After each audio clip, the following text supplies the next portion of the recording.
اس سے تھوڑا سا اور پیچھے چلتے ہیں.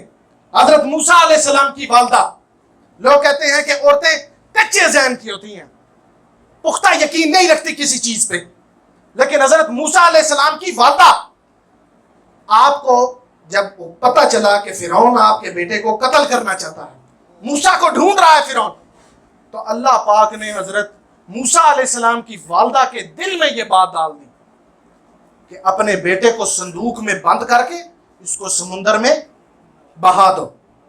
بولے نا, اس کو سمندر میں بہا دو. تو اس سے کا کوئی اور عورت ہوتی, اس کے ذہن میں یہ بات بھی آ سکتی تھی کہ آکسیجن ختم ہو سکتی ہے اس صندوق میں, اس کا دم گھٹ سکتا ہے, یہ صندوق ڈوب سکتا ہے. لیکن حضرت موسیٰ علیہ السلام کی والدہ نے آپ کو اس صندوق میں بند کر کے اللہ پہ یقین کر کے سمندر میں بہا دیا. اور پھر جب میرے رب نے اپنی شان دکھائی تو اللہ پاک نے اسی موسیٰ کو قتل کرنے والے فرعون کو اسی گھر میں پرورش کروائی.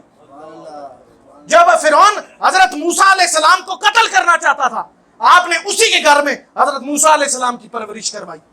اللہ کا قرآن پڑھ کر دیکھو, اللہ کا قرآن پڑھ کر دیکھو. حضرت موسیٰ علیہ السلام کے پاس آپ کی قوم آئی پانی کے مسئلے کے لیے. وَإِذِ اسْتَسْقَىٰ مُوسَىٰ لِقَوْمِهِ, جب موسیٰ علیہ السلام کی قوم حضرت موسیٰ علیہ السلام کے پاس آئی پانی کا مسئلہ لے کے, تو موسیٰ علیہ السلام نے اپنے رب کی بارگاہ میں عرض کی کہ اے میرے رب, اب کیا کیا جائے؟ تو میرے رب نے ارشاد فرمایا فَانْفَجَرَتْ مِنْ حُسْنَةَ عَشَرَةَ عَيْنًا, بس اپنا آسا مارو اور پھوٹ پڑیں گے 12 چشمے. جب حضرت موسیٰ علیہ السلام سے, اب ہماری جگہ یہی کامل یقین ہے, اب ہمارے حضرت موسیٰ علیہ السلام کی جگہ کو عقل والا شخص ہوتا, اس کا ذہن اس بات کو تسلیم نہیں کرتا کہ پتھر پہ ڈنڈا مارنے سے پانی پھوٹ سکتا ہے. پتھر پہ ڈنڈا مارنے سے پانی پھوٹتا ہے؟ آپ سب لوگ عقل فہم فراست رکھنے والے لوگ ہیں, پتھر پہ ڈنڈا مارنے سے پانی پھوٹتا ہے؟ لیکن موسیٰ علیہ السلام کو اپنے رب پہ کامل یقین تھا. میرے رب نے فرمایا تھا اضرب بعصاک الحجر, پتھر پہ ڈنڈا مارو. تو حضرت موسیٰ علیہ السلام نے جب ڈنڈا مارا تو 12 چشمے پھوٹ پڑے. اپنے رب پہ کامل یقین کر کے انہوں نے پتھر پہ آسا مارا اور 12 چشمے پھوٹ پڑے. یہ حضرت موسیٰ علیہ السلام کا کامل یقین تھا اپنے رب پہ. اور اسی طرح وہی آسا لے کے حضرت موسیٰ علیہ السلام دریا نیل کے کنارے کھڑے ہیں, اور آپ جب دیکھتے ہیں کہ پیچھے فرعون کا ہزاروں کا لشکر, کروڑوں کا لشکر پیچھے آ رہا ہے, لاکھوں کا لشکر پیچھے آ رہا ہے, تو جب کنارے پہ پہنچتے ہیں تو دیکھتے ہیں کہ اب آگے راستہ نہیں ہے, آگے دریا ہے. تو اپنے رب کی بارگاہ میں عرض کرتے ہیں کہ اے میرے رب, اب کیا کیا جائے؟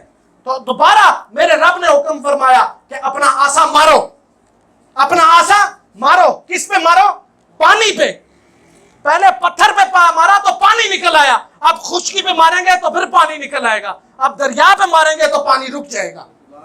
ایک ہی آسے سے جب پہلے پتھر پہ مارا تو پانی نکل آیا, اب پانی پہ ماریں گے تو زمین نکل آئے گی. یہ میرے رب کی شان ہے. جب حضرت موسیٰ علیہ السلام نے یہ دعا کی اور اپنا آسا مارا, جب آسا مارا تو اس میں ایک راستہ بن گیا. آپ اپنے لشکر کے ساتھ وہاں سے پار ہو گئے, دریا گزر گئے. تو جب فرعون کی ادھر سے لشکر گزرنے لگا تو اس دریا نے ان کو نیست و نابود کر دیا. فرعون دیکھتا رہا. یہ تو حضرت موسیٰ علیہ السلام کی بات ہے.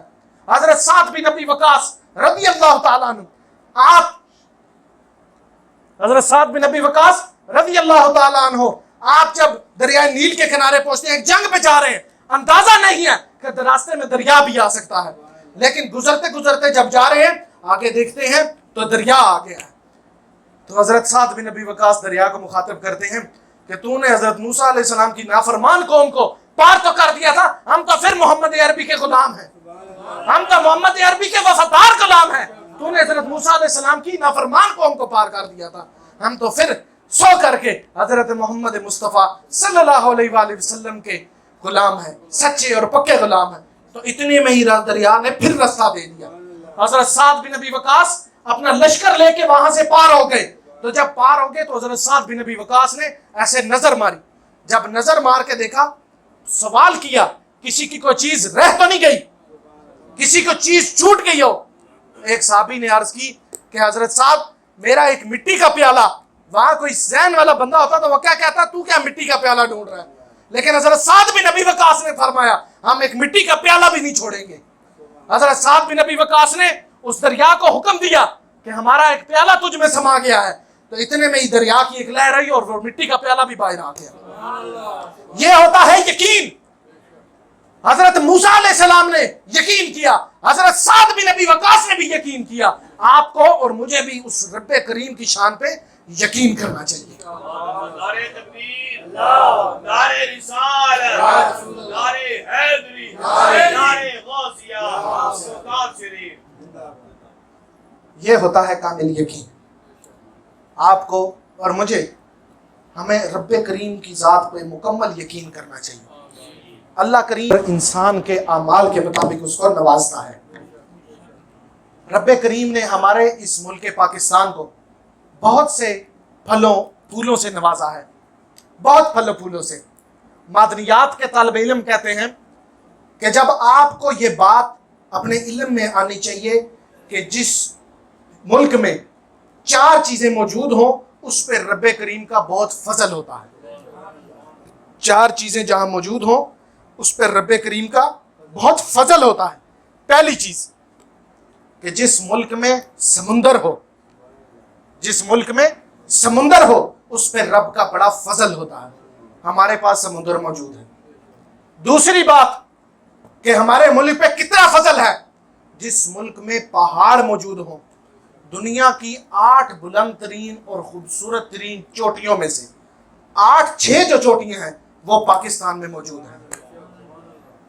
8 چوٹیوں میں سے 6 چوٹیاں پاکستان میں موجود ہیں۔ اور تیسری بات کہ جس سے ہمارے علم میں آئے گا کہ ہمارے ملک پہ کتنا فضل ہے، تیسری بات جس ملک میں صحرا ہو، ہمارے پاس تھار اور چولستان کے صحرا موجود ہیں۔ چوتھی بات کہ جس سے ہمارے علم میں آئے گا کہ ہمارے ملک پہ اللہ کا کتنا فضل ہے، کہ جس ملک کے پاس میدانی علاقہ ہو، پاکستان کا 40% علاقہ میدانی علاقہ ہے۔ اس سے ہمیں اس بات پہ یقین رکھنا چاہیے کہ ہمارے ملک پاکستان پہ اللہ پاک کا کتنا فضل و کرم ہے۔ اللہ پاک نے اس ملک کو ہر نعمت سے نوازا ہے۔ سمندر سے اسے نوازا، پہاڑوں سے اسے نوازا، ریت سے اسے نوازا، میدانی علاقوں سے اسے نوازا، لیکن ہم لوگوں کو اس ملک کی قدر نہیں ہے۔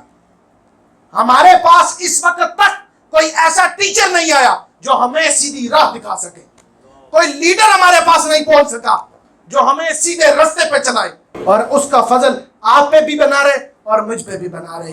دعا ہے اللہ کی حضور کہ میرا کہا اپنی بارگاہ میں قبول و منظور فرمائے۔ وآخر دعوانا ان الحمدللہ رب العالمین۔